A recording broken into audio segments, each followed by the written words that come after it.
think 4.4, somewhere low 4.4 is I think what I can get, but I'm trying to aim somewhere in the 4.3 range.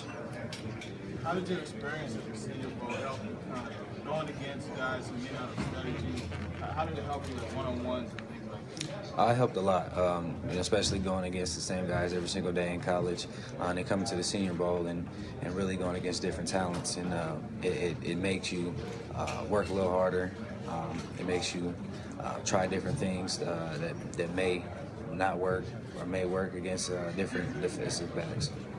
As a speed guy, can you talk about maybe not being physical with your routes, but doing the things you have to do, like the shoulder dip, things like that, to be able to not have a corner be able to put their hands on you? The speed is obviously a key point in using a release at the line. You don't want to spend too much time at the line, especially if you got an aggressive corner that's going to try to jam you. It's all about using your hands and make sure the defender, you get the defender off of you, and actually use your speed as well. And it's very important to be physical as well as being fast. How many corners in front with you?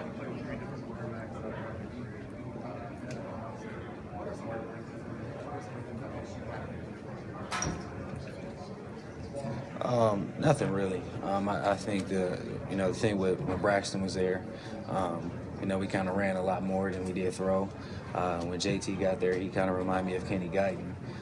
So he kind of orchestrated the offense, and then with Cardell, he could throw it out there. So I really didn't have to change much with those guys. It was just, I think schematically we changed a little different.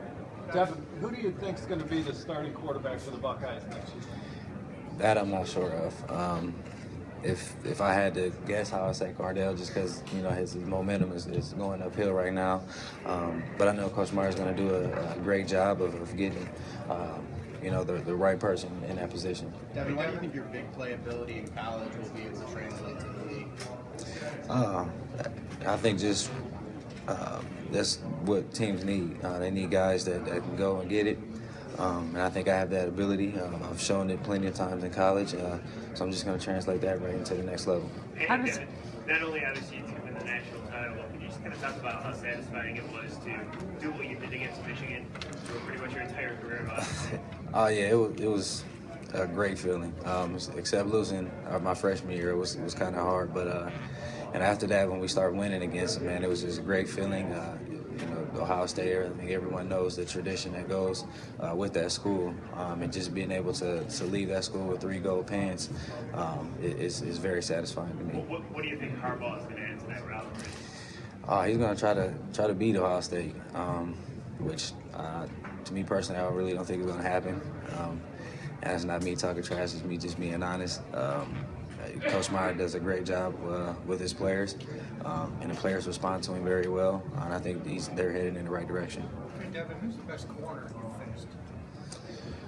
It's kind of hard to tell because a lot of corners played off because they was threatened by my speed and threatened by all our other receivers going downfield too. So I really didn't go against press as much last year. But from watching, different corners, on film and watching them on the other side of the ball. Cyrus Jones is a guy from Alabama who I thought was pretty well. He's pretty good with his hips and, make sure he stays with the defender. He's physical at times. But for the most part, I know not really many people press me as much. Devin Durant stack up the best you've seen? Yeah, Durant is one of the best corners in the Big Ten, if not the nation, in my opinion. He's very fluid with his hips. That's my cousin as well, so I know him a little bit. I stepped into that. So I know him a little bit, but he's a competitor. He's very, very strong, and he's fast as well. Devin, what's an NFL team getting if they draft you? They're getting a guy that can run, is willing to learn, does whatever he can to help the team win, no matter if it's on offense or special teams. How does it feel to be sort of rocketing up the first round? It's unbelievable. I'm just taking it day by day, just working hard as much as I can, and it's all a blessing. Everything that's just happened is just a blessing. Where do you expect to go? I'm hoping I go first round, but I think just being able to be in this position to be here at the combine and get your name picked. It's all a blessing to me. So wherever I get picked up at, whatever round, just make the best of it. You've talked to a lot of teams. What if you went to a New Orleans and needs a speed guy like yourself to complement Drew Brees and all they have offensively? We're gonna go get it. I think that would be a great fit. I know there's gonna be older guys there that's gonna help me get through what I need to get through and make sure I'm heading in the right direction. Your ability. Watching the success of the rookie wide receivers last year add some confidence in what you can do as a rookie? I think it gave me a lot of confidence just because a lot of those guys that were making those plays and that were rookie receivers were in my class, graduated the same year in high school.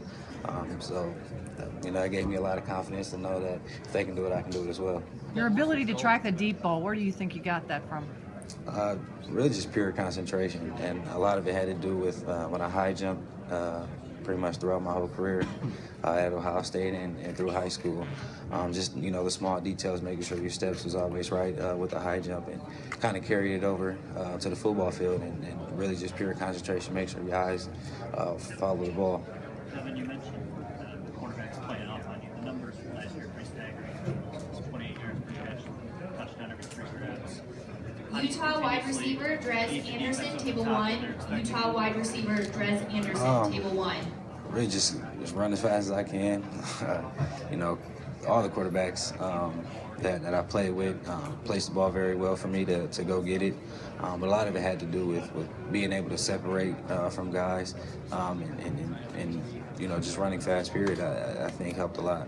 Why is this workout important for you to run a full route tree and prove that maybe you're not just a deep route? It's very important, especially when everybody said all I could do is run go routes.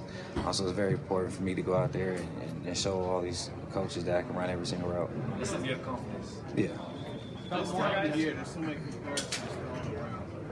You yourself, who would you say in the league has a game that's similar to yours? Jeremy Maclin is one guy that I kind of model myself a little bit. I've watched him when he was at Missouri. He was part of the reason why I wore number 9. He was one of my favorite receivers. And the thing about him is when he runs, it looks so natural and he runs so smooth. And it really looks easy to him when he's out there running. Last one, guys. You were born and raised in Akron before you ended up. Can you tell us just about how you ended up? Yeah, I was born and raised in Akron, Ohio. I've lived there all my life, all the way up to my sophomore year in high school. And after my sophomore year in high school, I moved to Massillon, Ohio, which my dad is from Massillon. We moved there because my grandmother was getting sick before she passed away in 2012. And pretty much my dad just wanted us to be close to my grandmother while she was ill. And just kind of work hand in hand with going to Massillon, the great football program that they had. Being from Northeast Ohio. Thanks, guys. What do you like to play for the Browns?